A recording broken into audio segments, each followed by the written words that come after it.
Good afternoon, everybody.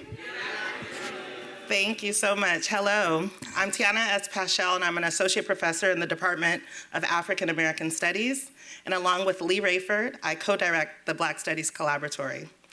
Welcome to Black Studies Open University.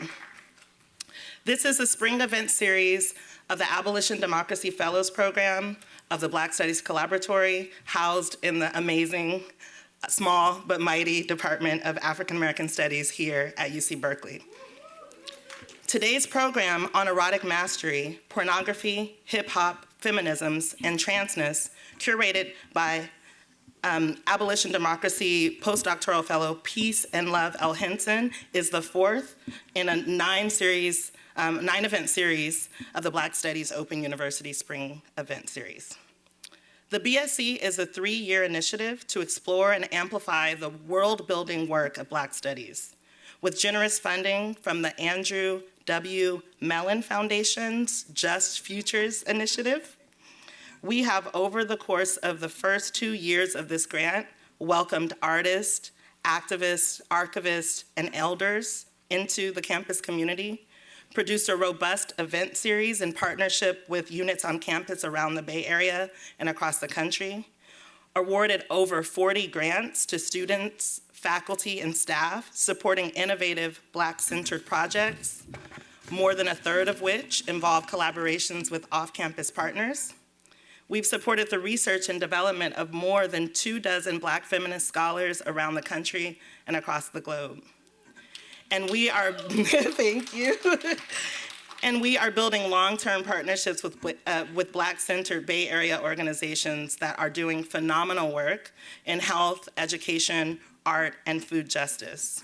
You can find out more about our work on the website blackstudiescollab.berkeley.edu. And we have interpretation here, and so I'm trying to moderate my pace for the sake of accessibility and inclusion, so sorry if it's sounding a little choppy. We are here at the Berkeley Art Museum at the threshold of the UC Berkeley campus and the city of Berkeley, sited on the territory of the Huichin, the ancestral and unceded land of the Chochenyo-speaking Ohlone people, the successors of the historic and sovereign Verona Band of Alameda County. We recognize that every member of the Berkeley community has and continues to benefit from the use and occupation of this land since the institution's founding in 1868. In acknowledging the Ohlone history of this land, we acknowledge that the Ohlone people are thriving, living members of the Berkeley community who are actively imagining more just futures and engaging the tools that are needed to do that imaginative work. One way to make concrete such acknowledgement is through the payment of Shumi land tax, a material way for non-Indigenous peoples living in the East Bay to participate in the rematriation of land to Indigenous people. You can find out more about Shumi through the Sogorea Te Land Trust. This series, the Black Studies Open University, is an effort to better understand the history and future of Black life on stolen lands. The Black Studies Open University is a commitment to Black studies as a public good.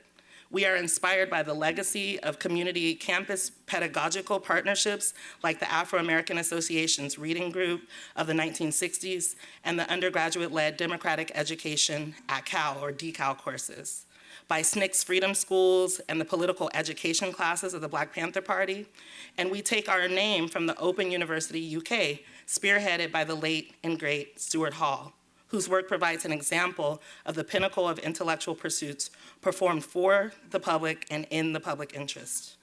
So too is the Black Studies Open University, a recognition that knowledge is produced, circulated, and put into use in a range of locations, from the kitchen table to the seminar room, from the street corner to the concert stage, from the prison cell to the lecture podium. Above all, Black Studies Open University is an invitation to a mode of study that is always social and necessarily collaborative, an invitation to dream together, dance together, and practice new and more just ways of living together. We hope that you will join us as often as you can throughout this series. Before I introduce Dr. Peace and Love L. Henson, who will be moderating and performing today. I want to thank the beautiful collective of people who've made today and this series possible. The fantastic staff here at the Berkeley Art Museum and Pacific Film Archive, BSc Project Manager Extraordinaire, Barbara Montano, BSc Graduate Student Assistants, Francesca Araujo and Alexandra Gassesi, the Department of African American Studies, helmed brilliantly by Chair Professor Nikki Jones, and incredible staff support from Sandy Richmond and Maria Heredia. Our ASL interpreters, Kat and Alina from ProBono ASL. The Andrew W. Mellon Foundation. Today's panelists, Dr. Miller Young, Dr. Holliday, and Kit, AKA Father Venus. We thank you for making your way here and being here with us today. Can't wait to hear from you. And we want to thank the ancestors who are always with us. And we also want to thank all of you guys for showing up today. Y'all really showed out. Y'all are here. And of course, we want to thank Abolition Democracy postdoctoral fellow, Dr. Peace and Love L. Henson. There you go. For bringing together this incredible group of scholars and performers and scholar performers for a conversation on power and possibility in hip-hop feminisms. Dr. Peace and Love L. Henson is a Black feminist, urban ethnographer, and critical porn studies analyst, a skilled researcher and inspired teacher. Peace and Love's work explores the constellation of Black queer femmes, hip-hop feminisms, genocide, abolition, autonomy, urban ethnography, and pornography. Her in-progress book manuscript is tentatively titled On Erotic Mastery, Black Femmes, Pornography, and US State Encounters. Peace and Love finds joy in mastering herself as an intergalactic thinker, writer, and creative. And I will say that it has been an honor having Dr. Peace and Love L. Henson within the Collaboratory because she's also one of our brilliant alums. I like to end by just reminding folks that this program goes until 2:30, and we will be out of here promptly at 2:30. We'll need to vacate this space, but if there are conversations that naturally happen, we'd like you just to take those to the atrium just outside. So without further ado, I'm gonna hand the mic over to Dr. Peace and Love L. Henson.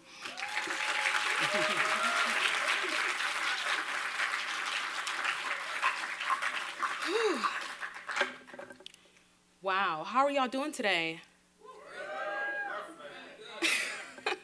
Thank you so much for showing up today. I would like to just note that I'm already out of breath and my water is on the other side of town. So please excuse me if my voice is a bit scratchy.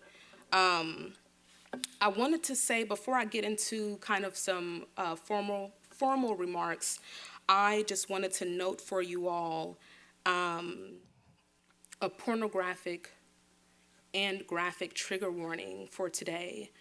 Before I talk about anything related to perhaps sex, violence, intense acts, I just like to always offer a trigger warning for that. And if you feel that you are particularly sensitive to some content that may be brought up, please do feel free to prevent yourself from further exposure to that sensitive content. Perhaps you may just step outside for a bit. In any direction, we appreciate you in advance. So I'll keep the slide here for now until I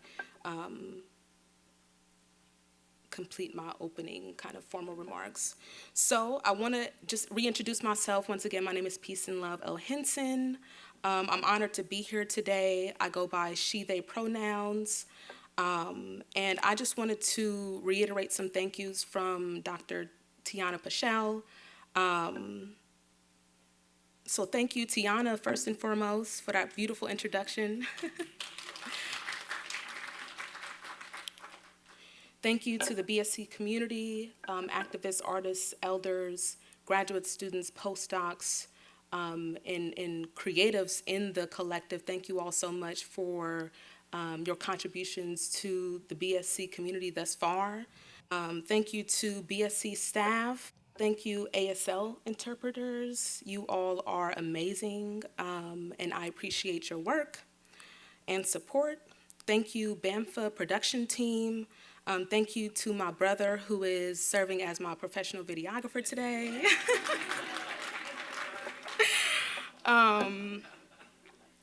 Thank you to my class, African American Studies 140.2, The Galaxy of Hip Hop Feminisms.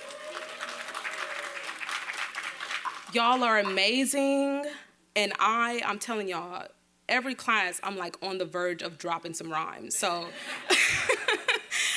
you know I'm inspired when I'm ready to do that. And I want to thank everyone in the audience once again just for showing up. Sometimes it's just hard to get outside of the house. So thank y'all for coming out and showing support. And I also want to make a brief note about kind of you all's engagement. Feel free to respond. I like a responsive audience because my performance is just as important as yours. Yes, there you go. I need to know that you're here. Thank you. So I just want to share that, and once again, thank you all.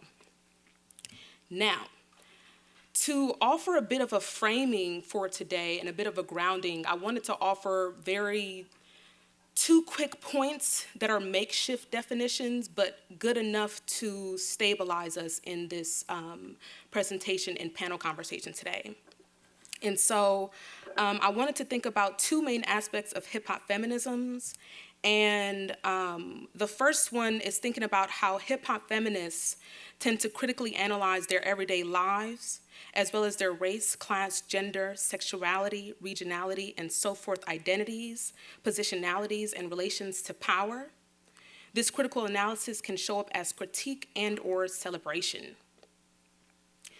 Aspect two, hip-hop feminists tend to critique oppressive social structures, institutions, systems, as well as communal, interpersonal, and personal relations, and they demand a balance of power in and across these realms. And this, of course, balance of power looks differently depending on who you ask. So keep these in mind as I move through the presentation. And I'm gonna keep that up, and I'm gonna transition to the center stage so I can get into my storytelling.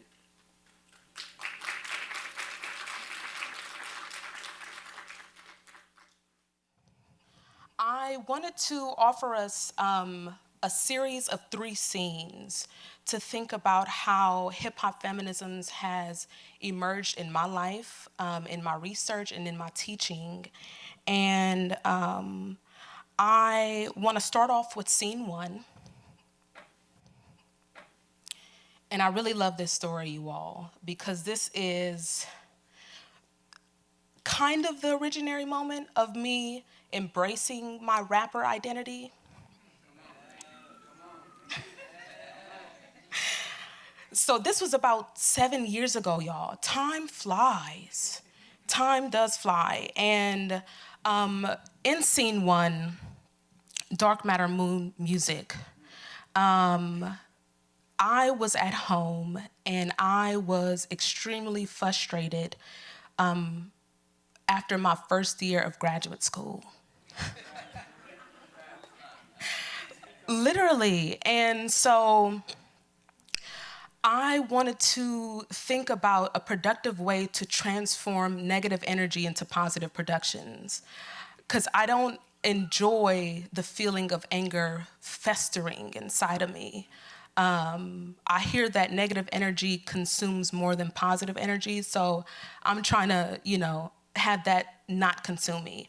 And so it just came to me, the spirits came to me to just wrap my experience, to get it off my chest, and to get the chance to express myself. So it was really just, I did a little rapping in childhood, but I didn't take myself too seriously. But returning back during this grad school experience really kind of reiterated the importance of using that medium as a space to express myself.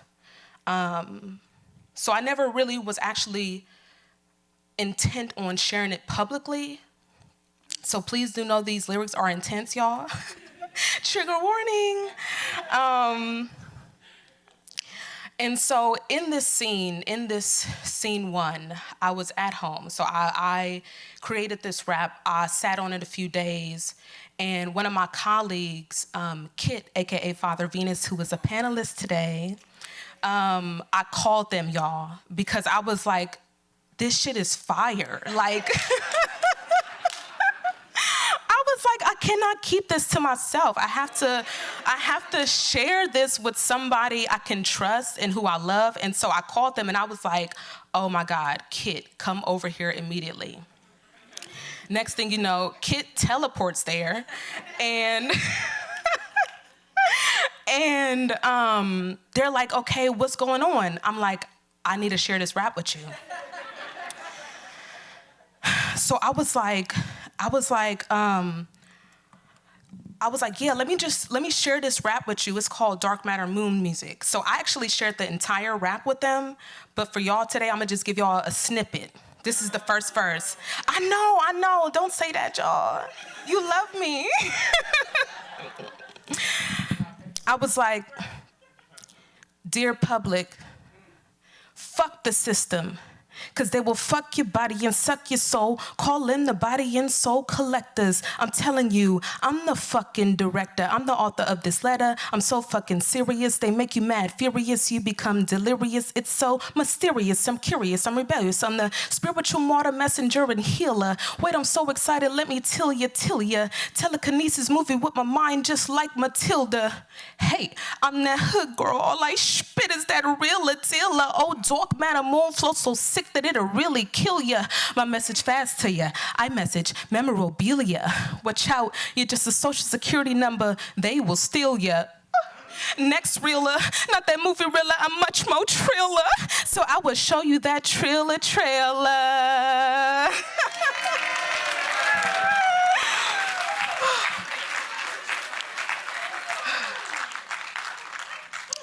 We only on scene one, y'all. Oh, what's going on? Listen, it's those vibrations. Telekinesis, I told you, moving with my mind just like Matilda. Oh my God. Nah, I think I actually pressed the button on here, y'all. But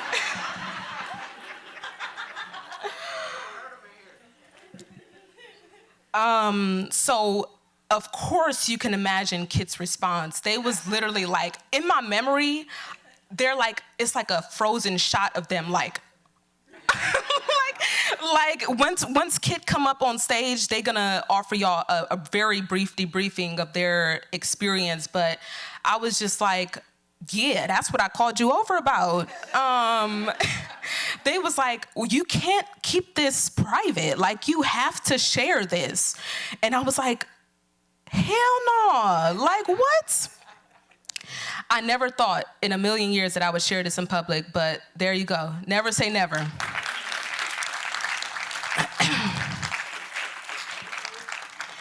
And so last part of this scene one is that, you know, during the summer breaks, I would go back home and go back to my hood in Oakland, California. Shouts out to... And we would just have ciphers at the park.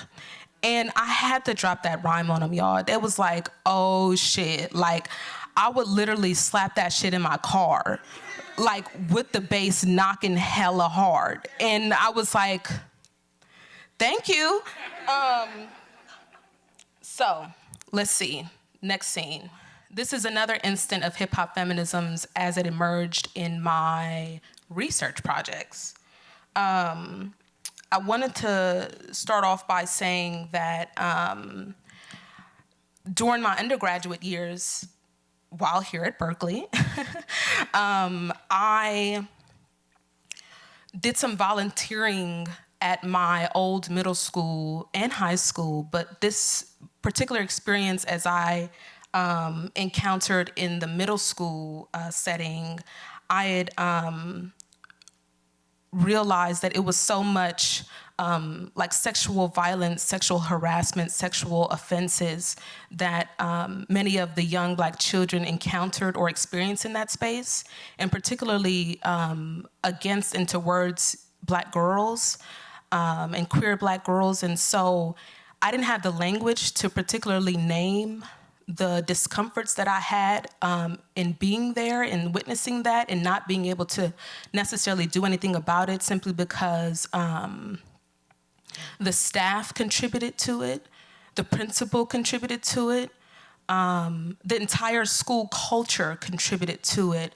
And, you know, how do you contest as one individual the entire institution and structure? And so I had to kind of sit and meditate with that in grad school and think about how can I gather the language? And so the language came to me in rap form first. No surprise. And the song, Always Already a Freak, as you all can see, came to me, and I performed it actually in one of my grad classes on the topic of theater performance and Black feminisms, all with the permission of the professor, of course, and also while dressed in a naughty schoolgirl outfit. I was gonna bring it today too, y'all. I was actually gonna wear it, but I was like, it ain't no place to change, so I had to just tell y'all about the sexiness instead. And so I wanna offer you all the song, Always Already a Freak, and this is the whole one. So, yes. So, again, Always Already a Freak.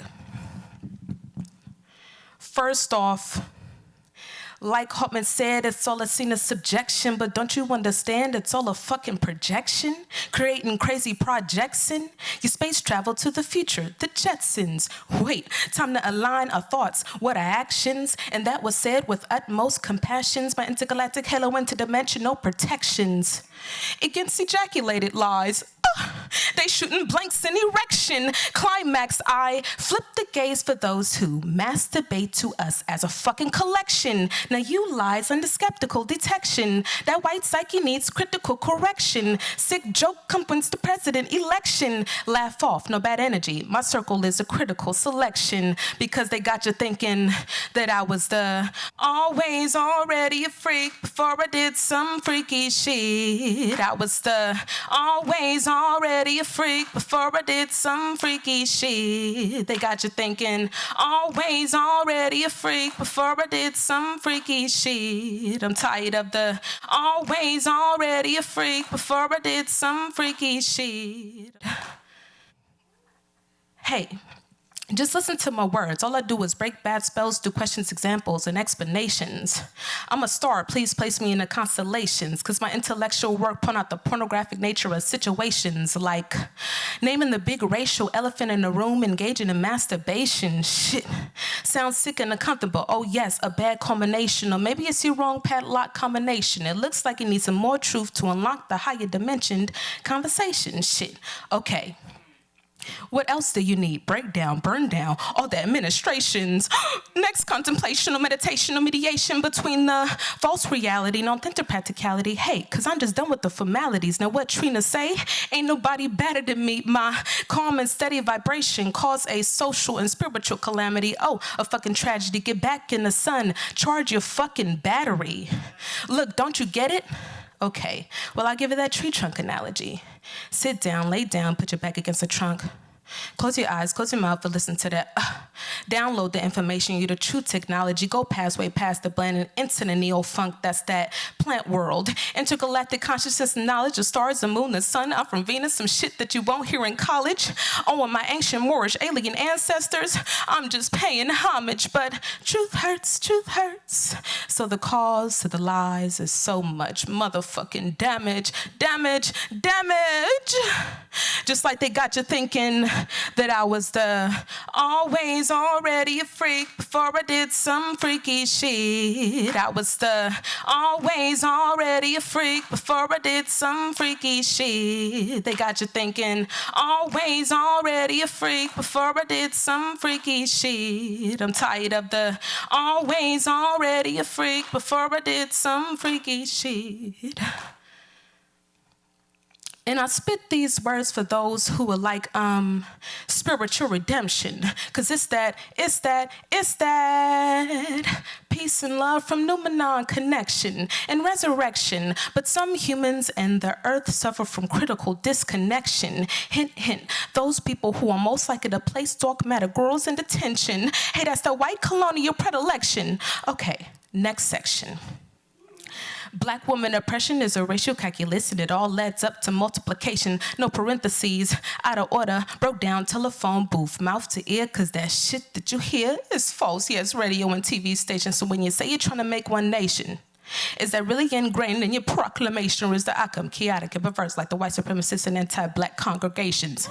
They make it ignorant to study annihilation. If you're selling the body, you're not even a footnote in my conversation. My radical words will lead to the next peace and love demonstration. Oh yes, a dire need of an apocalyptic social spiritual transformation, because they got you thinking that I was the always already a freak before I did some freaky shit. I was the always already a freak before I did some freaky shit. They got you thinking, always already a freak before I did some freaky shit. I'm tired of the always already a freak before I did some freaky shit.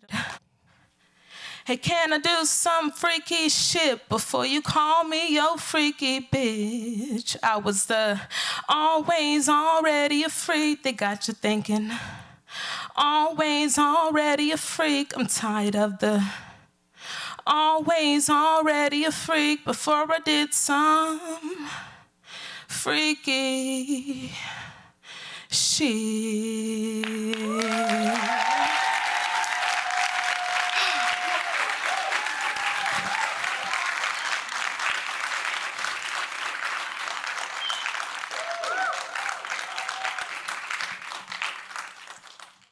So I only have like a few minutes left. And so I want to be a bit brief with this so I can just offer you the final scene in scene 3.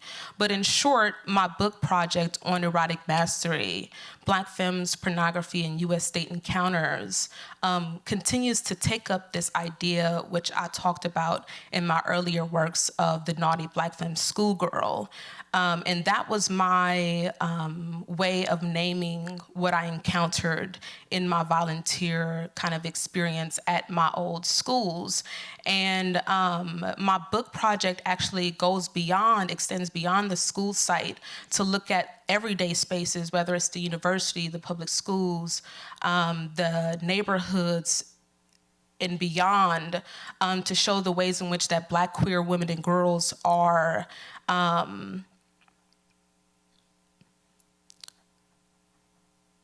put up against, and how, let me actually run that back, how Saidiya Hartman would say the scenes of subjection.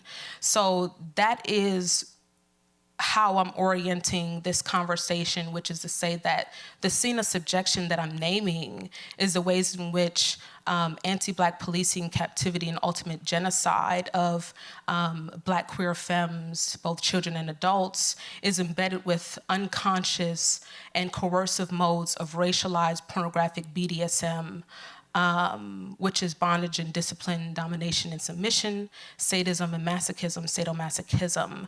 And this particular racialized pornographic BDSM is embedded within the structure of U.S. settler, slaver, colonial civil society in and of itself since New World chattel slavery. And I acknowledge New World chattel slavery as that kind of founding moment that used these kind of disciplinary structures and mechanisms to continue, as Saidiya Hartman says, the afterlife of slavery. And so what the afterlife of slavery looks like, as I'm talking about it in my work, are those racializing, gendering, ungendering, sexualizing, eroticizing, and pornographic kind of moments and encounters that Black queer women and girls encounter or experience. And I use the term erotic mastery to capture how Black queer femmes are not just being done to, that they draw on inner mastery, or perhaps the skill and the high level of skill and finesse of their inner selves, whether it's their creative life force energy, their sensual, sexual, erotic, and or pornographic selves to transform and perhaps interact with these kind of state policing encounters. And I want to keep it here, and I'll pause here, and hopefully in the Q&A section we'll talk about it some more if you have questions. But I want to go ahead and move forward to scene 3 so I can wrap this up. Does it say peace and love supreme? I just want to confirm. So this is an instant of hip-hop feminisms in my classroom teaching. So there are a couple of things that I had to skip, so apologies, y'all. This story has to be cut short. But I will say in short that my father was a musician, and in our household, we had a lot of creative space. Like, it was visual arts going on, it was dance, it was music, etc. And so that was always a part of my structural identity in language. And one thing that we always had in the house as a background kind of sound was jazz. And I remember being like the age possibly of a toddler, and John Coltrane's A Love Supreme would come on, and towards the end of the song, they start chanting, "A love supreme, a love supreme." So fast forward back to graduate school in my frustrations, and this song comes on. Mind you, I continually have jazz playing in my household, but it was something about this particular day that song was playing, and it plays all the time, but that song was playing in that particular moment, and I just added peace and love to it, and I was like, peace and love supreme, peace and love supreme, peace and love supreme. And I started doing like hella different iterations of it, and just going crazy with it, really. You can obviously see, so I can direct the attention to my shirt. Can you all see? So yes. So not only did it come in iterations of a song, it was also a shirt. It became an organizing principle, a concept that I took seriously. And last but not least, it became my rap name. So if you refer to me, Peace and Love the rapper, you gotta be like, oh, that's Peace and Love Supreme right there. And so to this teaching moment, is that I was teaching a section for this course on gender slavery and freedom. And one of the ways that I wanted students to engage was thinking about what are some meanings of freedom for them in this contemporary moment, and how can we use that to think about meanings of freedom during that particular historical moment of New World chattel slavery. And so next thing you know, students brought like trumpets, saxophones, they rapped, they did poetry, they performed, like they brought their whole creative selves to the classroom. And somehow, y'all, these students guessed that I was a rapper. They was like, you be rapping, huh? I was like, oh shit, my cover is blown. And they started chanting for me to rap.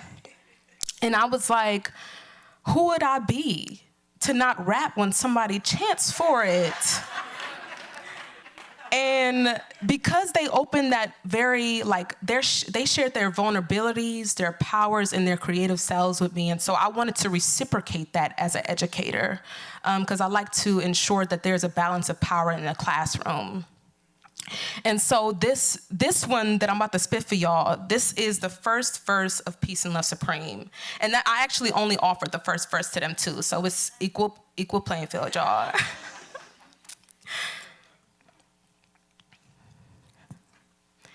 Listen to my phonics, break them spells, them hypnosis, them hypnotics.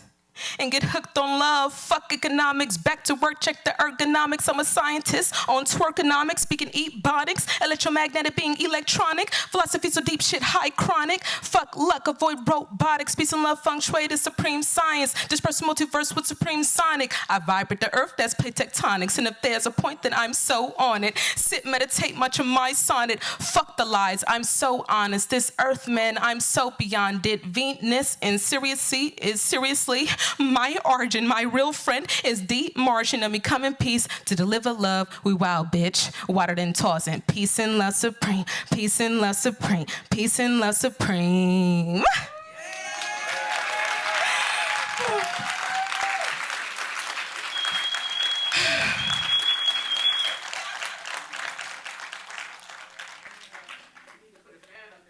No, for real, I really need a drink of tea. I apologize for my voice, y'all. This is ridiculous, and so after I performed that, y'all, one student was like, I vibrate the earth, that's plate tectonics. I was like, I'm glad you caught that. Yeah, so I just wanted to share these 3 scenes with y'all. And I wanted to just show y'all my iteration of hip-hop feminisms as opposed to just telling y'all. And in addition to that, I wanted to also demonstrate how I used rapping as a way to express and display my own erotic mastery, my mastery of my inner self, my creativity, my erotic, etc., so on and so forth. And that's in simultaneity with that expression of hip-hop feminisms. And of course, just tying it all together, just making sure that you all seen that this kind of practice of hip-hop feminisms traversed many aspects of my life. And then I just wanted to say, you know that saying of like, I am hip-hop. So I was like, I am hip-hop feminism, just one iteration.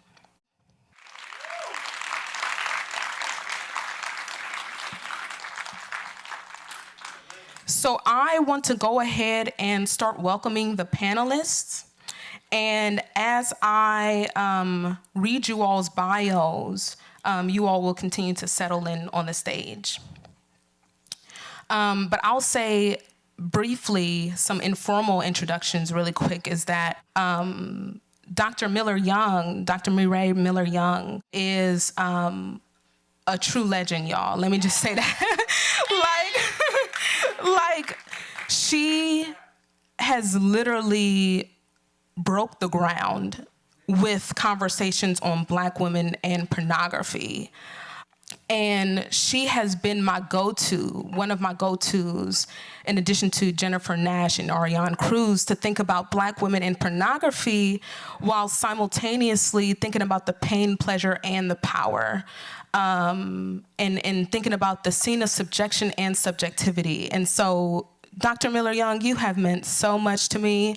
You enable me not only to think critically in my work and in my projects, but also to, in my private life, to look at porn critically. Because I was trying to understand some things.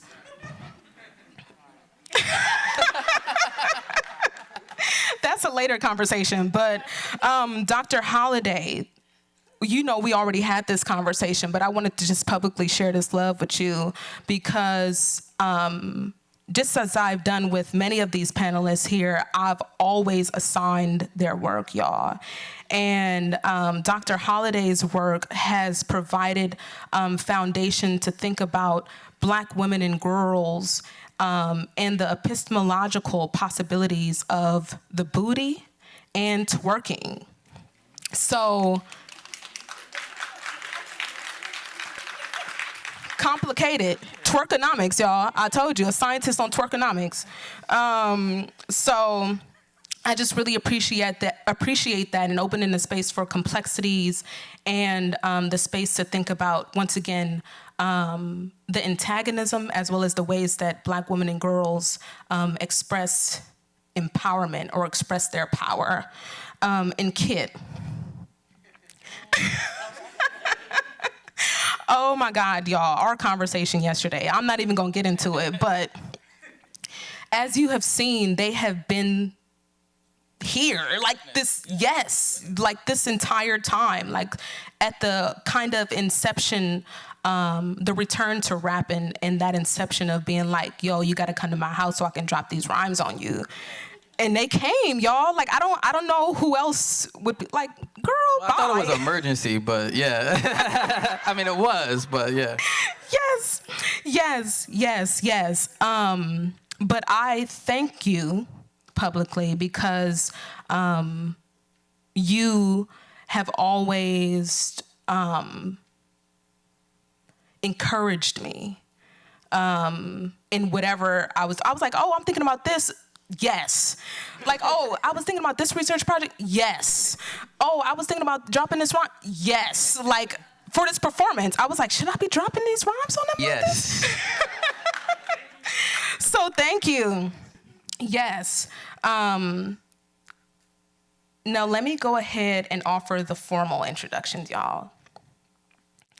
So Dr. Mireille Miller-Young is Associate Professor of Feminist Studies at University of California, Santa Barbara. A winner of UCSB's Distinguished Teaching Award. Miller-Young researches and teaches about race and sexuality in U.S. history, popular and film cultures, and the sex industries. Her award-winning book, A Taste for Brown Sugar, Black Women in Pornography, was the first academic monograph to uncover the history of Black women's performances and labor in pornography. That's what I was referencing earlier, y'all.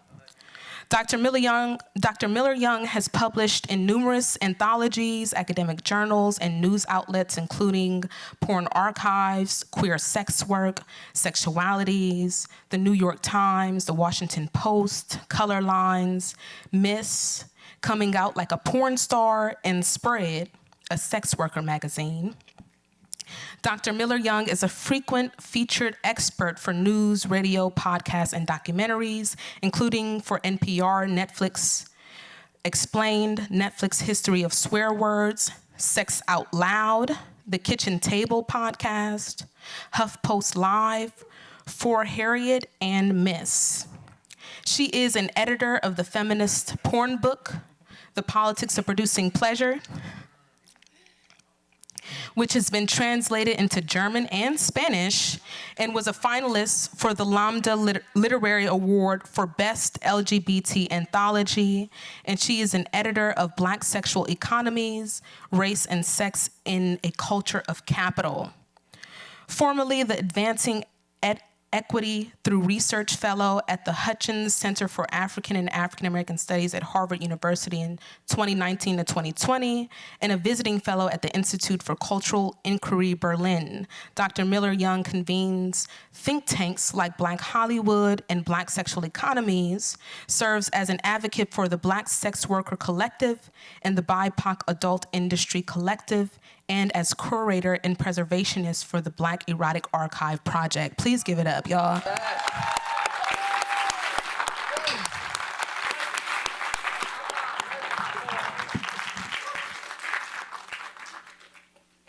I was like, I'm reading word for word.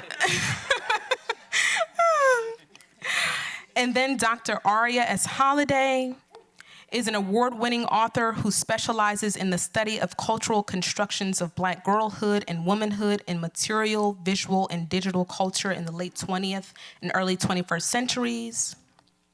She engages broad interdisciplinary interests in girlhood, Black feminism, radicalism, consumerism, and performance in Black popular culture in the United States and the Caribbean. Her research is featured in cultural studies, departures in critical qualitative research, girlhood studies, palimpsest, souls, and forthcoming in women, gender, and families of color. She is the author of By Black, How Black Women Transformed U.S. Pop Culture, and editor of the Black Girlhood Studies collection. She was an Institute for Citizens and Scholars Career Enhancement Junior Faculty Fellow in 2020 to 2021, and the 2021 Stuart Hall Foundation Cultural Studies Award winner for her article, Twerksome, Theorizing Black Girl Epistemology in the Body, which I was referencing earlier. Yes. She is currently a Donald D. Harrington Faculty Fellow at the University of Texas at Austin and Assistant Professor in the Department of Gender and Women's Studies and the program in African American and Africana Studies at the University of Kentucky.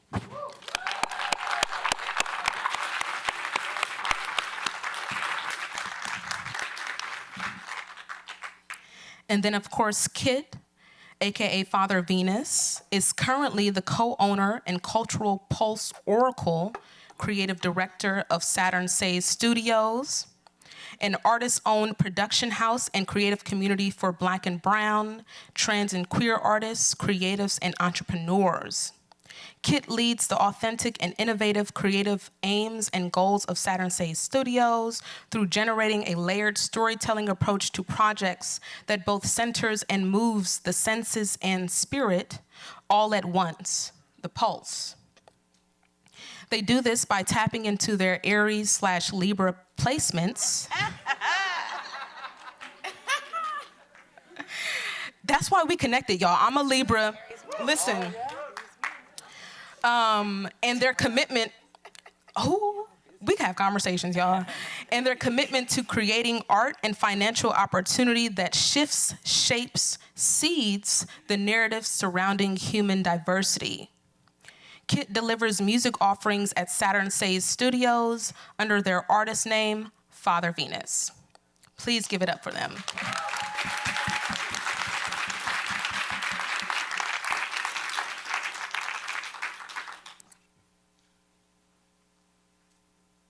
So I would like to first start with, I offered formal introductions, but I want you all to kind of start off with sharing your own self-intro, how you would like folks to receive you, and offer one or two ways that your research, thinking, and or creative works relate to the themes of our discussion. And how about we take about 2 to 3 minutes each? Yes, Dr. Millie Young, please do start us off. At the top. Hello.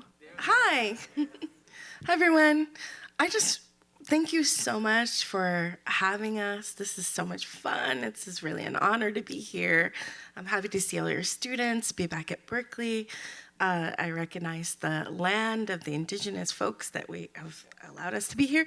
And I just really want to say the ASL interpreters are phenomenal, and I love them rapping along with you.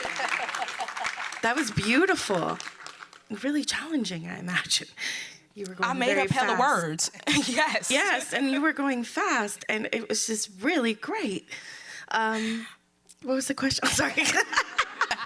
How, my self-introduction? Yes.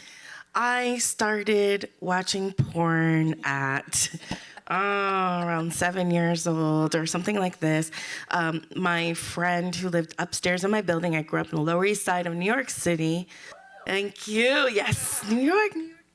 Okay, so her stepfather had a big porn collection, and her grandmother used to babysit us, and her Puerto Rican grandmother was in a wheelchair, didn't know what we were doing. We were in the closet, we were looking at the Plint House and the Playboys, and I discovered Vanessa Williams's, spread. This is in the 80s.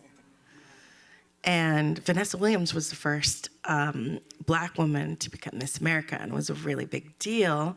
And there was a really big deal when they all found out about her doing porn. But really, she just took some sexy pictures, and a guy, decided to publish them after she became famous, and she had to, give up her title. So it was a scandal, and I heard the adults talking about it, which made me want to see the pictures more. And I knew it was a naughty thing that she had done. And I knew we're not really supposed to look at those pictures, but I was really excited about those pictures.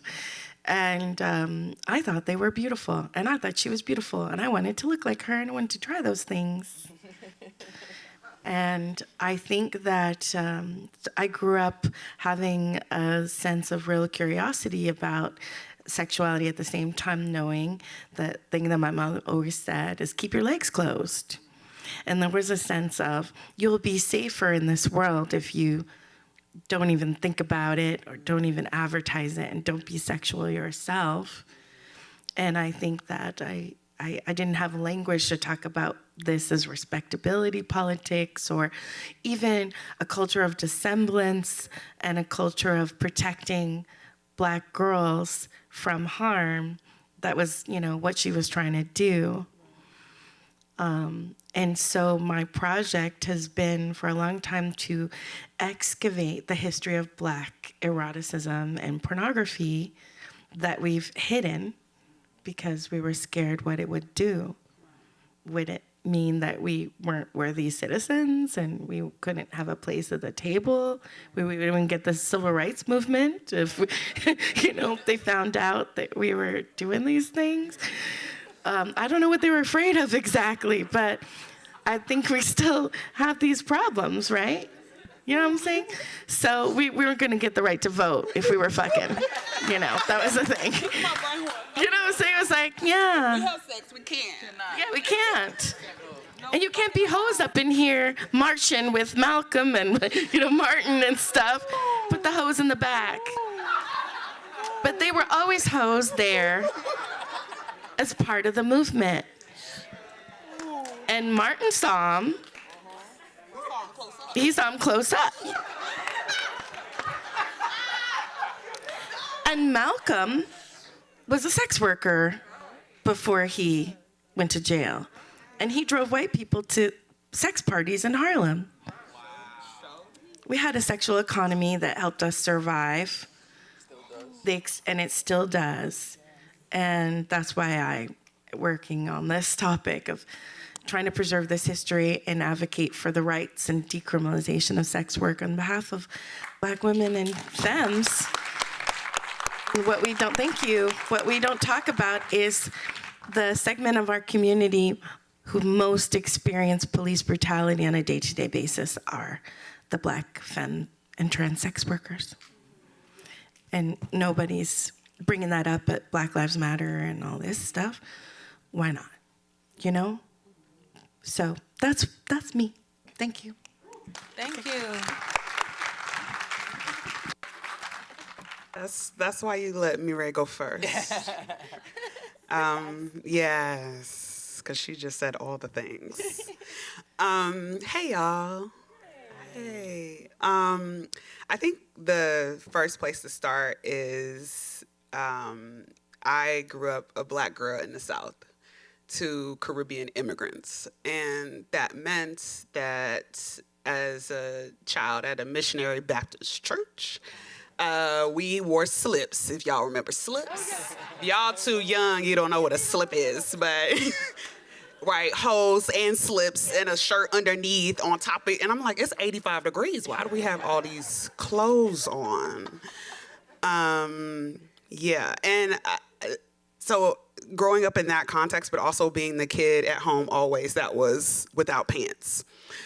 That's just like life. I'm like, why do we need pants? They seem extra. And I remember there's a family friend, it's an older man, who came to visit, and I had on, a big t-shirt, that's what you sleep in, little panties. I'm going around the house doing whatever, and oh my God, hi. I go and sit on his lap, and he's like, you should never sit on a man's lap without pants on. And I didn't even, I was like, oh, okay. But it was one of those rules that I had never heard that all of a sudden was now programmed into my brain. Every time a man came to the house, I needed to care about what I had on, even though they're in my space. That's right. And so in a lot of ways, I feel like, as I went through college, as I went through grad school, I kept having conversations with Native women, with Black women, with Latinx women, with people about the fact that sex and sexuality was something that we weren't ever supposed to talk about, we weren't supposed to care about, we weren't supposed to be intentional about. It was, once you get hunted down and chose, right, that's when your legs open, but you don't actually get a choice about who that is or how it happens, or if you like it. And so the work that I do is, I think, first and foremost, always about me. You'll never read anything of mine that doesn't have me in it. But I think it's constantly asking that question, well, why don't we see Black girls as girls who are dancing in their rooms, girls who are showing up and just being who they are, girls who are creative. I'm so excited about the fact that you share your creative self with us, because that's who we are. And so I appreciate you sharing that and feeling safe enough to share it with us, because it's hard. I was jealous. I was like, dang, because when you're growing up, you're like, people got skills. And I'm like, and when you're little, you're like, okay, well, when are my skills gonna show up? I got skills, I ain't got that.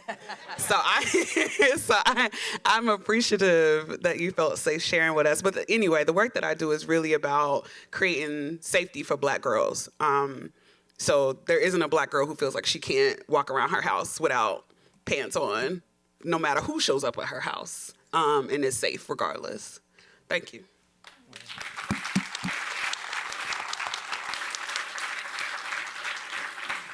Hey, y'all.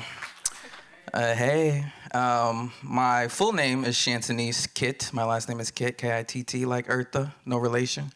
Let me take that back.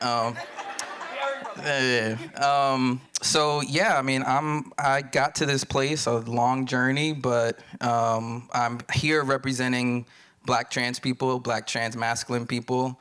And I think that for me, my story comes in for, I describe myself and my life, my identity as living 28, 29 years being perceived as a Black, queer, masculine of center woman, right? And so in the process of transitioning medically, I've had experiences of almost kind of what feels like a bridging of what these two energies that have been presented to us as, the only things that have been presented to us as masculine and or feminism, or feminine, and that's it. And I'm having this like really incredible experience across these spaces right now. How I'm being perceived, going through airport security, they clicking the blue button now, and then it's alerting things because it's not recognizing this body.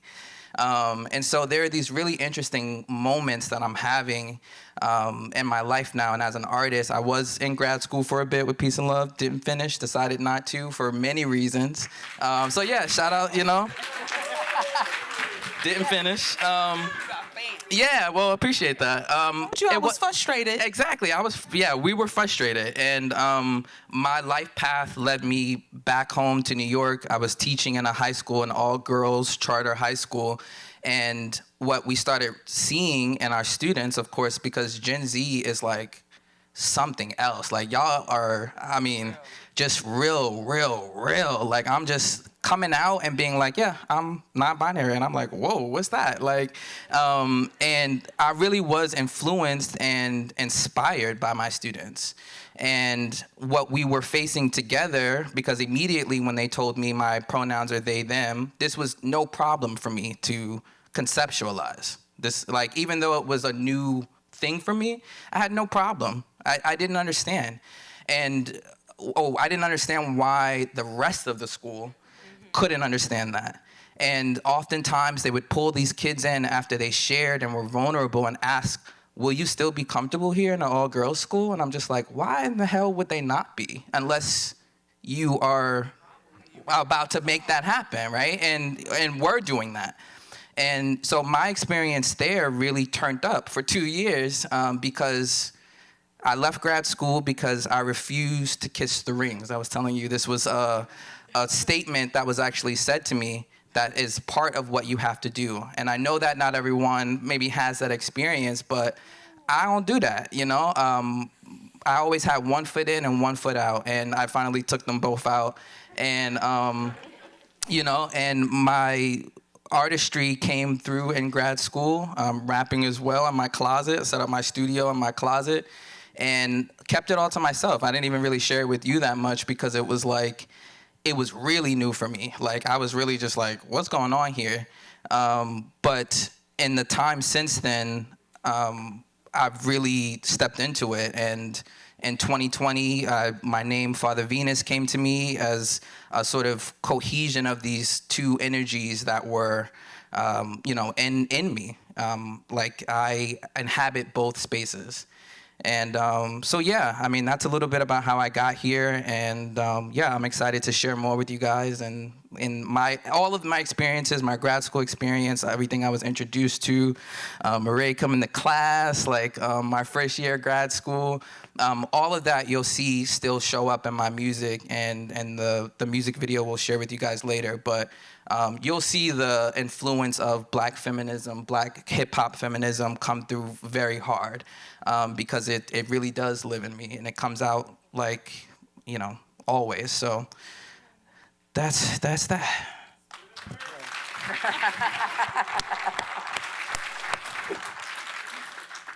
See, it be those people who be chanting for, and then For it's real, like, y'all how might do get you one. not deliver? But you gonna see, they have a whole ass music video, y'all, so y'all gonna see.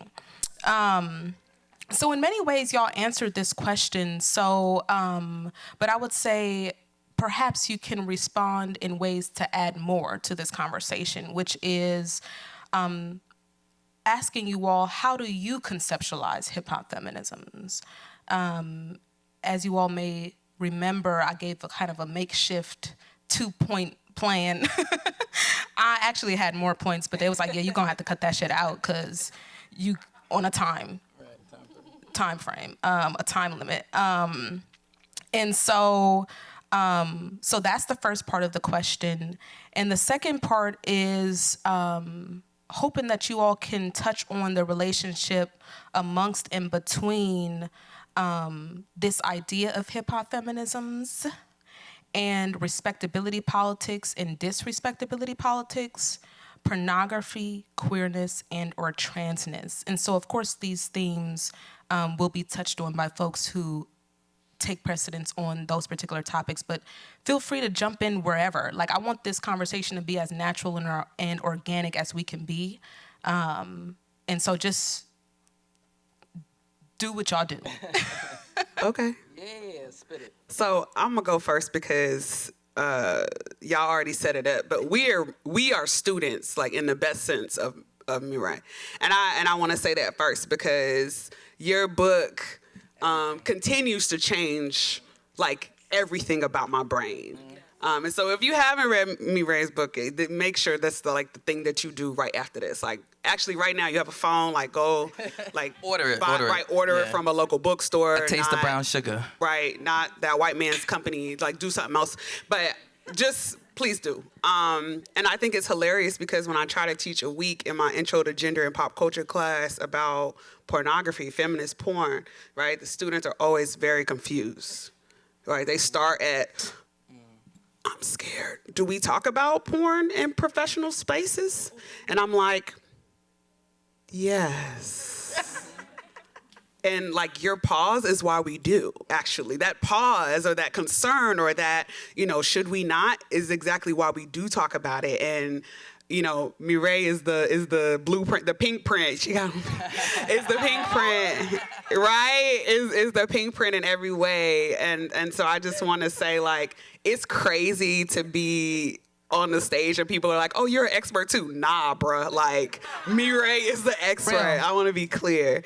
And so I'm here because you continue to inspire the intellectual growth that is conversations about Black girls that are like, Black girls are not inherently sexual. Twerking is not inherently sexual.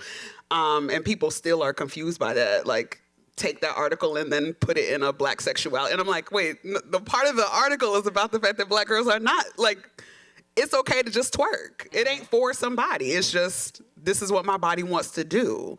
And that's okay. And I think the way that I approach hip hop feminism, and again, alongside Mireille, there's like Brittany Cooper and Treva Lindsay and Aisha Durham and a whole bunch of other people, Susanna Morris, that,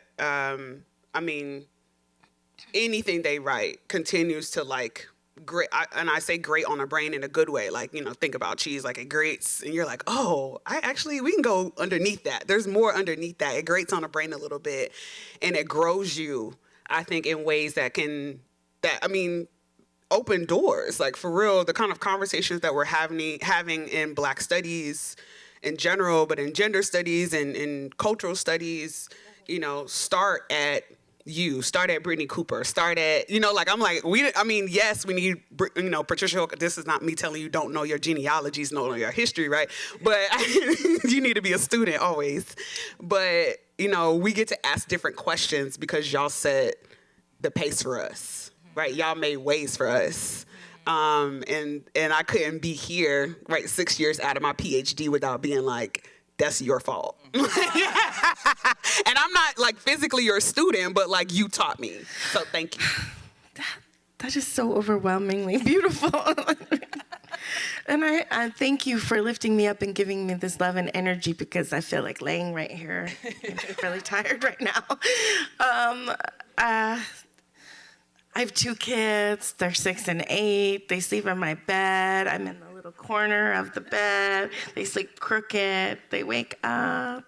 They pee in the bed sometimes. So I'm tired. So,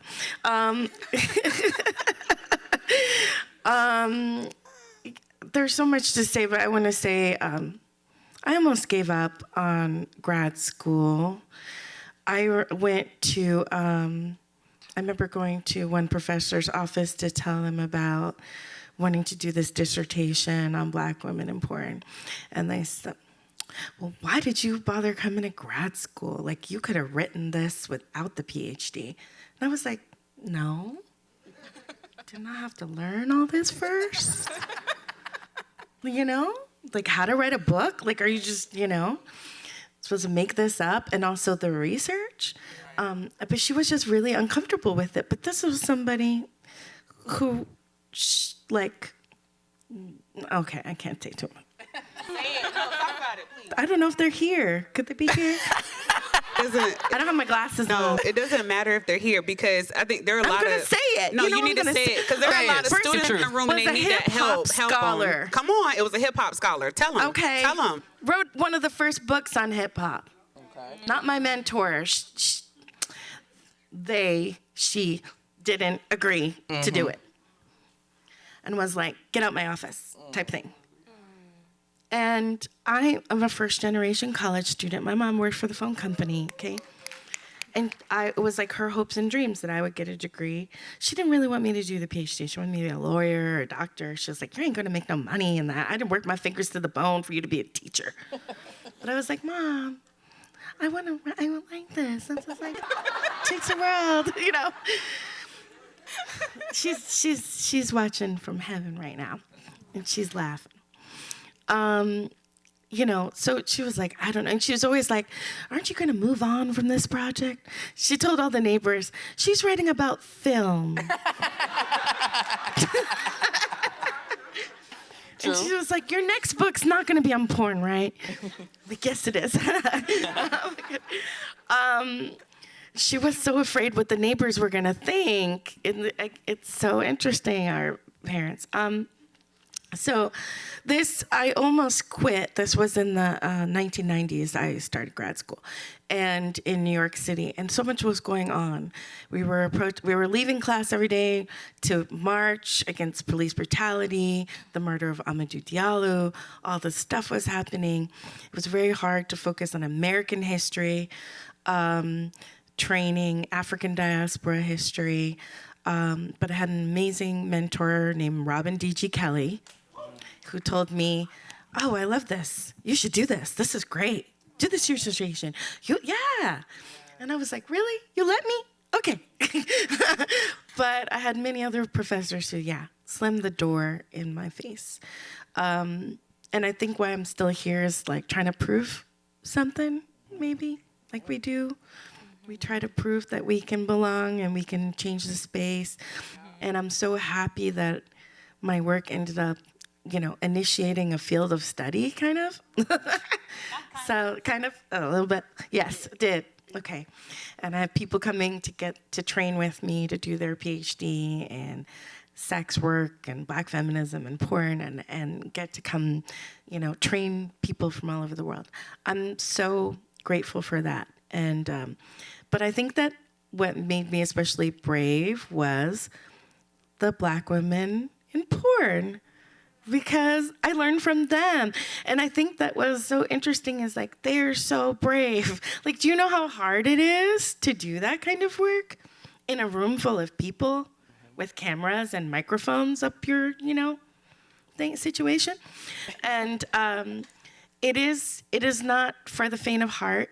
And they're the ones who have to carry the stigma and the burden, One of the first speeches that I wrote for an academic conference, it was actually called Race, Sex, and Power, and it was hosted by Kathy Cohen and Beth Ritchie and a lot of amazing scholars.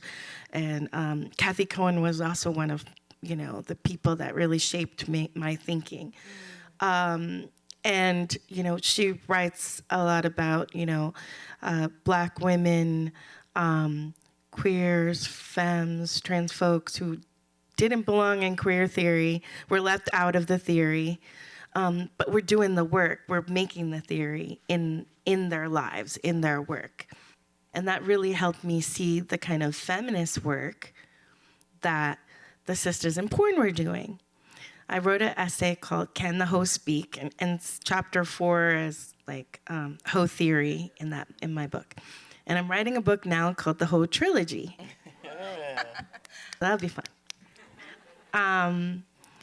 But in that, I got that piece from, there's a famous essay called Can the Subaltern Speak by Spivak. And then Dwight McBride wrote Can the Queen Speak? Thinking about Black queerness, opening up space. And then I said, well, what about the hoes? Because at that point, nobody was studying them. And I had the experience of presenting my work in a Black Studies conference internationally. And the chair of the panel, I'm taking too much long, I'll wrap it up, sorry. I was presenting on the digital labors that they were doing way before social media existed, back when you had to learn HTML to build your website, okay?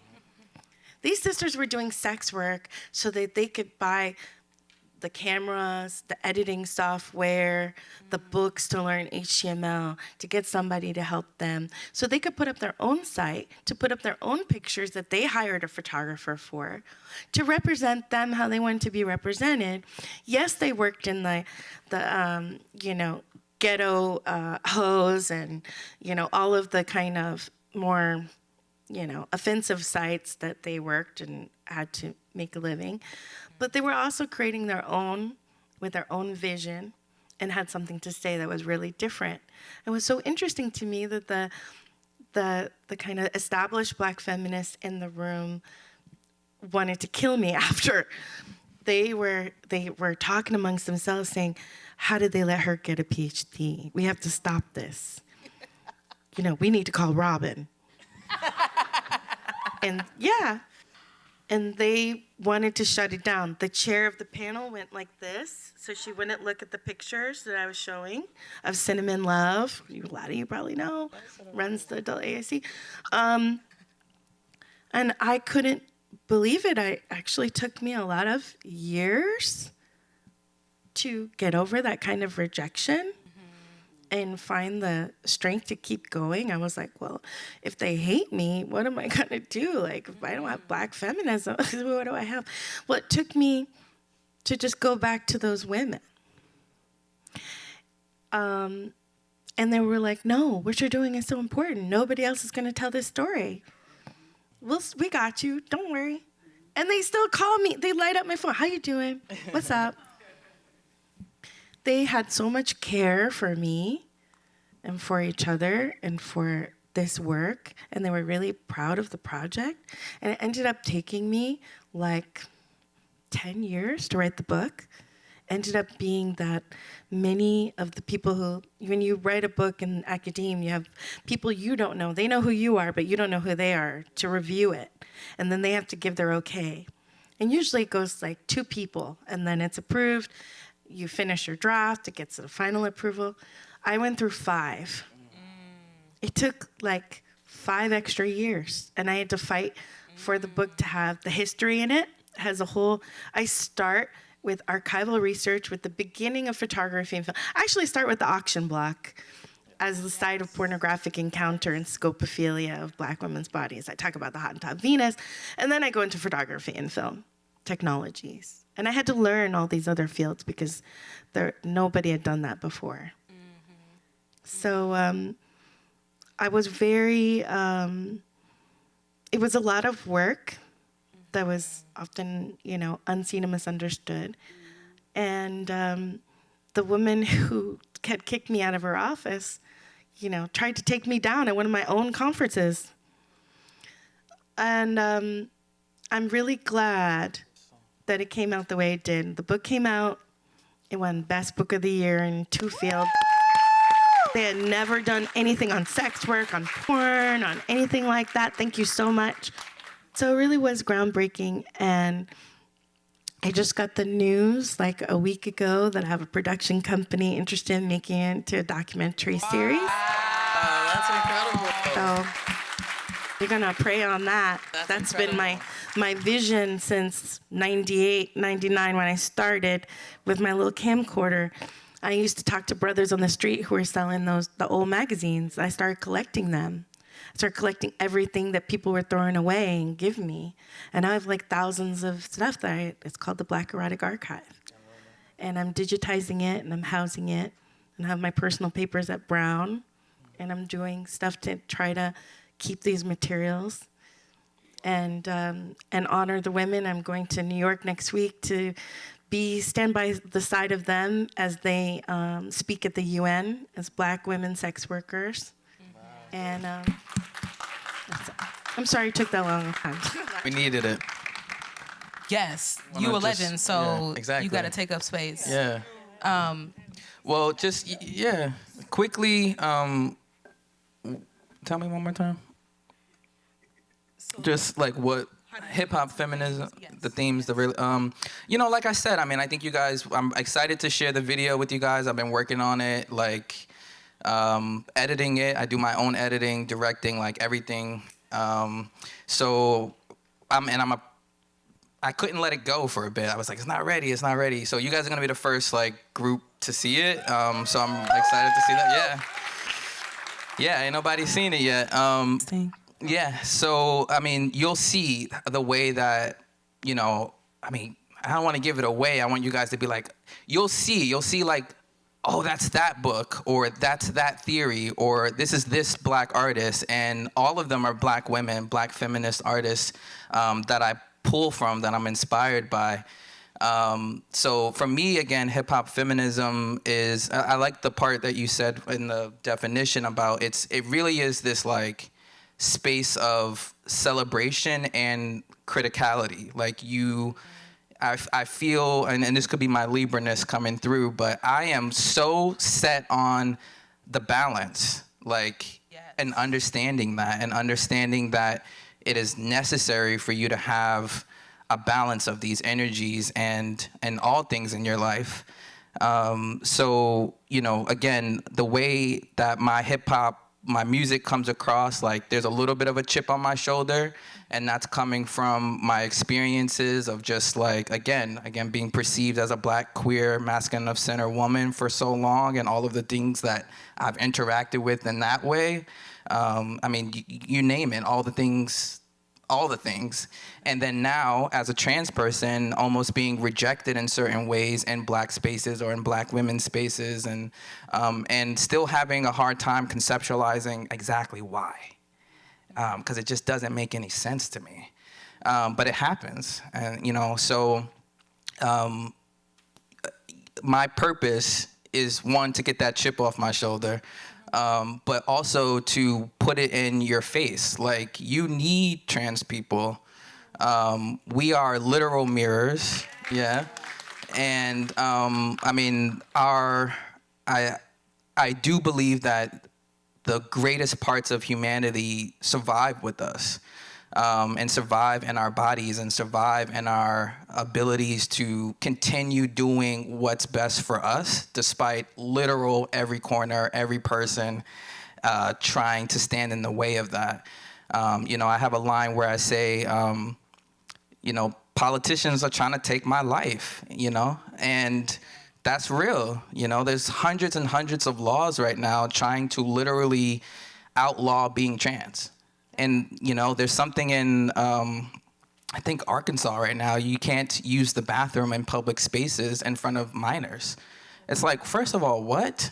How do you, it's deep, it's so, it's important that we build these bridges, these coalitions, with trans people, with Black feminists, and I think hip hop is a space where, for me, gender expression and the vastness of that, it's like the last frontier of human consciousness and hip hop.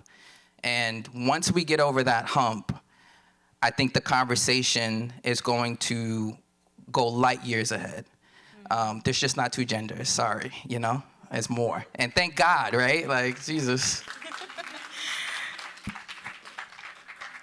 I appreciate that, Kit, and I want to continue talking a little bit on this last question because it's so related to what you have segued into.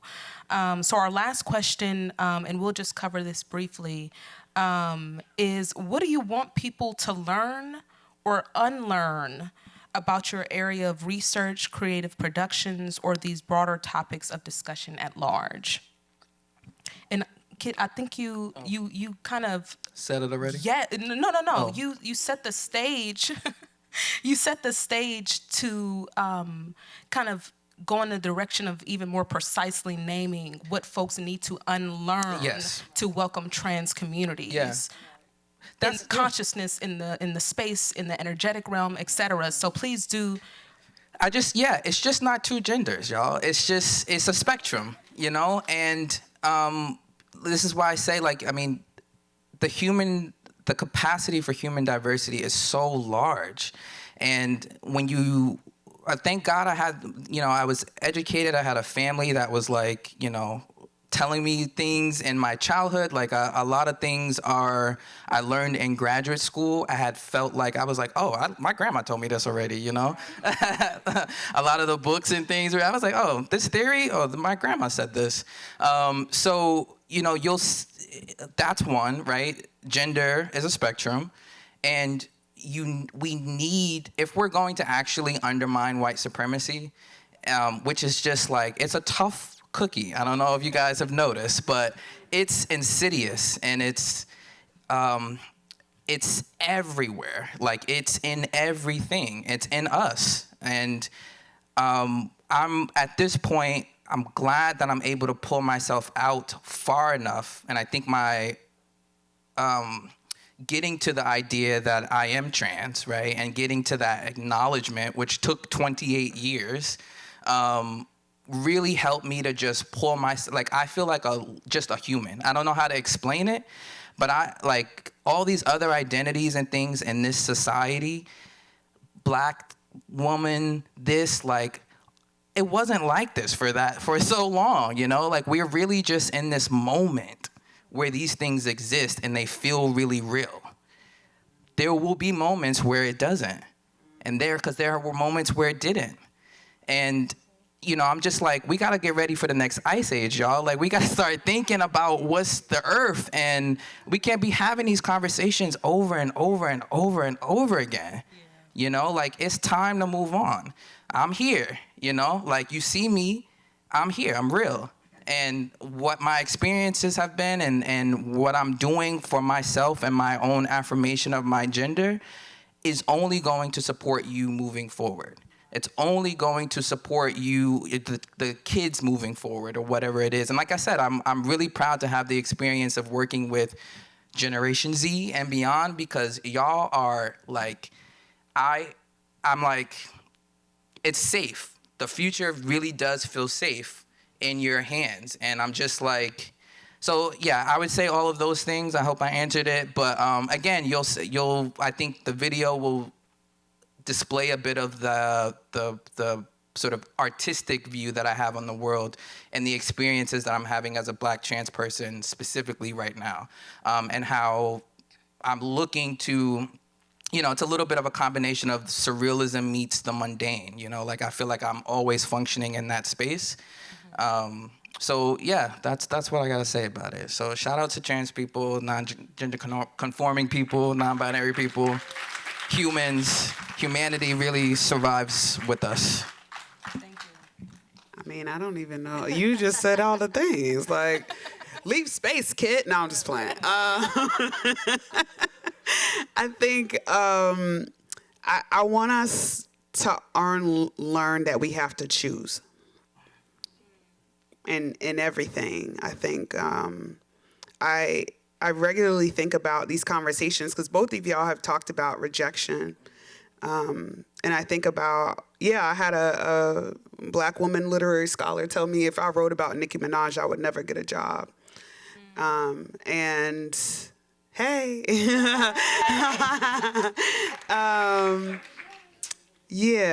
and so, you know, for the folks who are, you know, in school, in grad school, and still trying to figure out what their lane is, and is it worth it? Is it something I need to do? Like, everybody asks that question.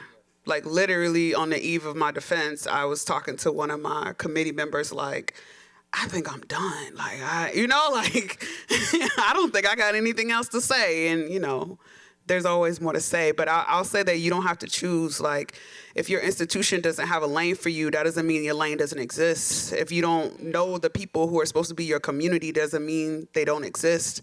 There are safe places, there are safe people, there are safe opportunities. And I can tell you right now, I mean, not only Gen Z, but I think some of us millennials, I think some of the Gen X, some of the boomers, like people are I think people are changing, right? The world is changing, and I think in all of the ways that we are met with rejection and we are met with these you know, binary thinking. I mean, all of that is white supremacy. All of that is white supremacy. I mean, all of that is white supremacy. All of that is white supremacy. I'm stuck. I'm stuck. My brain is stuck there. Like, all of it is white supremacy. And so if you feel like you have to choose, it's a lie. You know, it's a lie. You don't need to be anybody but other than you. And however you show up today is exactly who you need to be.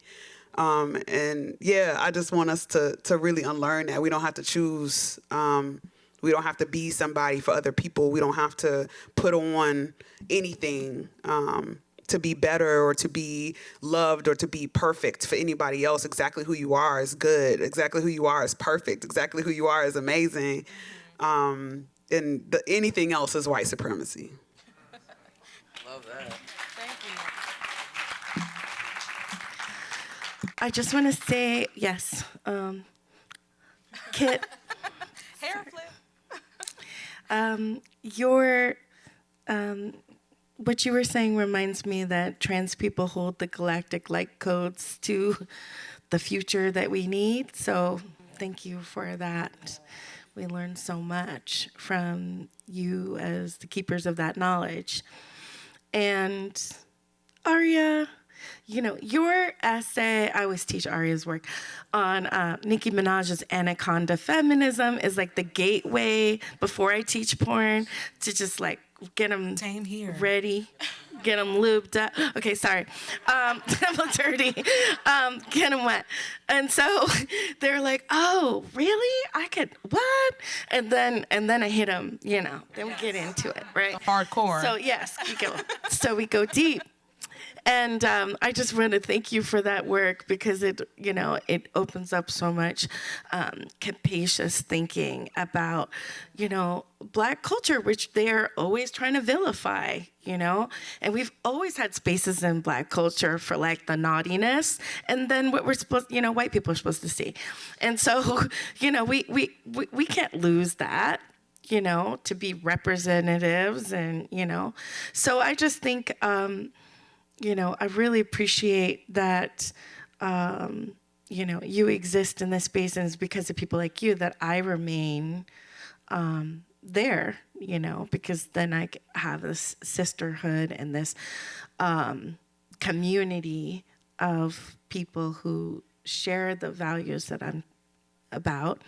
I want to say that I think that I learn a lot. I feel that when you talk about the girls who use their bodies to express these desires and understanding their body, it's what I'm trying to get at with my theories around erotic sovereignty, which is like your ownership of your stuff. And that is theory making. That's what you're talking about too with your work on erotic mastery. That is, and you said it in your slides, it is critique, it is celebration. I think it's self-recovery. It's also history and storytelling. And I think it's pedagogy. You know, it's teaching others how to look at me, how to interact with me on my terms. And so we need to start thinking, like, we talk about the old white theorists, but then these others over here don't have any intellectual capacity or cultural production that's worth noting, you know? Yeah. Are you kidding? So these people that we want, you know, people want to say that are marginal and are just hoes and just them over there, and we don't really want them over there, you know? I think, you know, we can learn from them, bring them central, and learn a lot about, you know, the capacity for joy and pleasure, which is just as important as, you know, studying our pain and struggle. And it's what carries us through, right? And sex is like, I was so blown away to learn that there were Black people talking about sex magic in the 19th century.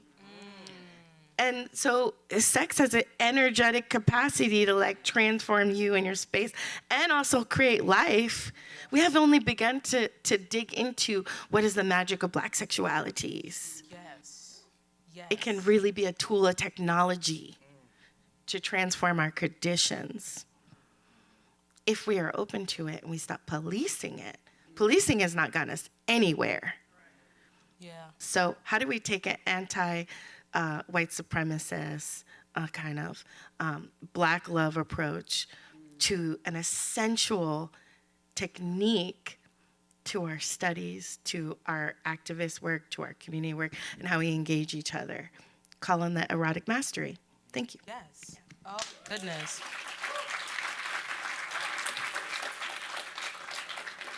I just want to say it's been so hard sitting quiet right now. Like, while y'all talk, I'm like, I at a certain point, I just turned the mic off because I was like, I just need to not be offered, girl, hair flip, yes. But I just want to say really quickly to that last point, Dr. Miller-Young, is that as part of my earlier previously published work on erotic mastery, in which I expound on in this in progress book, is how erotic mastery can be used as fuel to teleport us to where we want to go.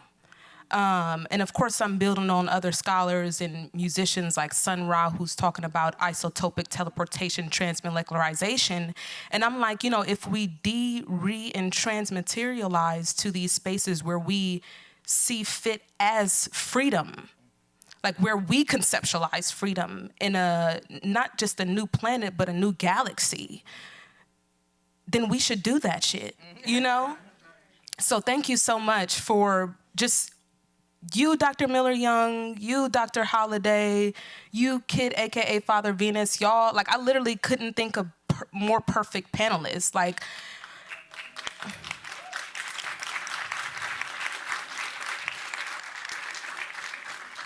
and I'm just gonna say this just to make y'all jealous, which is that we have a private brunch tomorrow, and we're gonna have private conversations that the camera can't reach.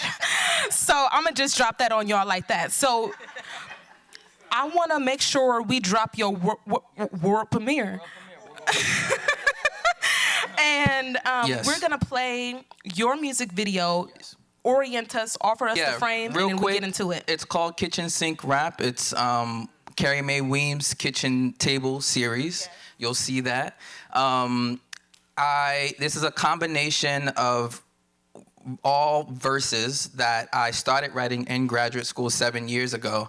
And I literally, like, if you're at a kitchen sink cookies or the recipe, you throw everything in there and you make something magical, you make something beautiful. And so a series of verses that somehow aligned in this moment.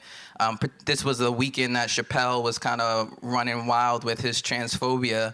And I was pissed, you know? I was really upset, especially, like I said, the rejection of the Black community in particular in moments, and not always, because that's also not true, but in certain moments, particularly by these people who have like celebrityism or whatever, I'm just like, fuck y'all, you know? And this was the response to that. And all done, like I said, in-house, 4 people put it together, under $1,000. I didn't have no money. I'm still paying for the Airbnb we used, like, on our firm. But yeah, I mean, I really felt like I had to do this. Like, this is the Aries part, my Aries sun. I'm like, I gotta do it, and I gotta do it now. And that's what you're gonna see. So I appreciate you guys viewing this for the first time. As a Libra, moon, and rising, I also need to hear your feedback at the end. So I would love that. So yeah, that's it. Yes, and so after we play the video, we'll just open the space to hear folks share questions, maybe take 1 to 3. And then if we don't have time to answer them while in this space, we'll just go outside and continue the after party in the lobby. Absolutely. So yeah, let's do it. World premiere. Oh, it's also on Pusha T's beat. So this is also a reason why I made a video as opposed to trying to put the song out, because it's not my beat, you know. So just if you hear that, you know where it comes from. And yeah, thank you guys for viewing it.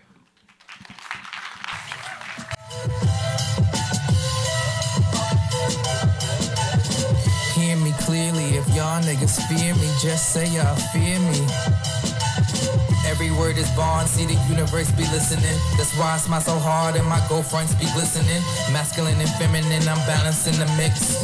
Moving energy like weight, I'm trying to make a flip. Daddy was a rolling stone, I'm trying to flip the script. Aiming shots at the demons, got my angels in the clip. Let them fall like the season, I'm just trying to take a trip. Out to London on the tube, squeeze a lemon on the fish. Get the chips, get the bag. All you hotep niggas, march to the trash. Preaching gold chains, false claims, y'all in mass. I'm trying to free you niggas. More like Haiti, less like Brady. Metatron Dawn is fuck you pay me. High power dope like I was born in the 80s. Now I want baby, day one wavy. Imagine me letting lost souls really faze me. Oh God.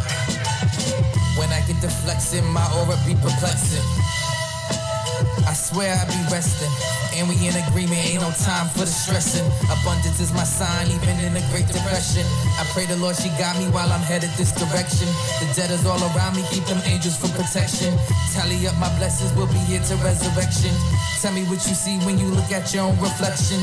Tell me what you see when you looking in the mirror. Candyman, poof, I'm here.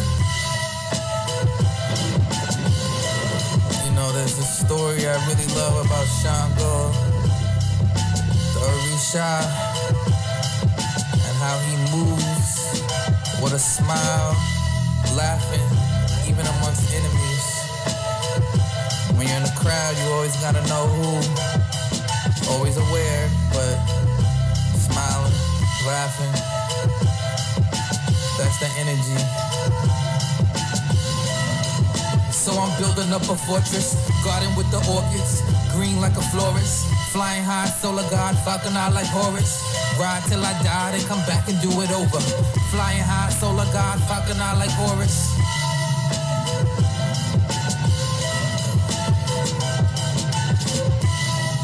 I wish you niggas deep healing. I know it makes y'all sick though. But my swag was so thick, she met me in the stars. She wanted all, like she in withdrawal. She a fiend, she wanna hit, I let her taste the pause. It's obscene the way she cream, I had her busting off. Raise the tune for the jewels like I'm Lara Croft. My God, man. All of these witches is gorgeous. Asked her what a sign, she said she was a Taurus. See through your soul, she's so immortal. Most of you niggas is so damn fraudulent. Yikes. Wow. I can't that she want me, you fuckboy. Keep that shit moving, don't step on my toe, boy. I be with witches on islands like St. Croix. Took my bitch out to the shore just to restore. Pirate that booty at sea, I'm like, ahoy. That's my offering. In a society that's built on what it's built on, white supremacy, patriarchy, heterosexism, all the things, you know, misogyny, and all of that, it becomes a political statement just to live, just to be who you are. I think everybody would feel a lot freer if you weren't in the box that you were in. And that doesn't mean that, you know, I think a lot of people get the perception that trans people are trying to somehow like be like, we're trying to like take the definition of what man is, or like take the definition of what woman is, or whatever that is. The goal is to just be free. And your box allows you to pick and choose what I like and what I don't like.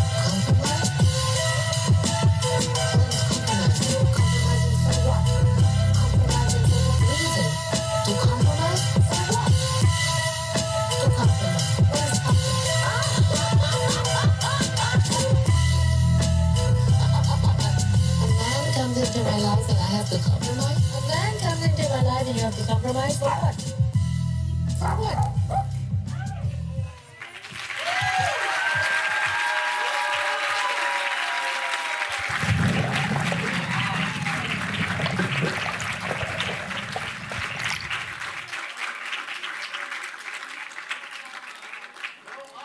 Okay, so obviously there's nothing needed to be said after that. But if there was something to be said, I want to say happy 50-year anniversary to hip hop. Thank y'all for joining us. We actually ran out of time and we'll answer questions in the lobby, again, the after party. So see you all soon. Thank you so much for coming. Thank you so much for the support. This was amazing. And I just want to, one more round of applause for Dr. Peace and Lavelle Henson, Dr. Holliday, Dr. Miller-Young, and Father Venus. And I do have one quick announcement, but you can gather your stuff while you listen. Next week, we'll be here again, same place, same time, for another beautiful event, Ferguson Rises, Black Grief and Insurgent Memory, and the Politics of Transformation. It is an event that has been beautifully, thoughtfully, carefully curated by our BSc dissertation fellow, Rashad Simmons, who will be in conversation with the family of Mike Brown Jr. Thank you so much.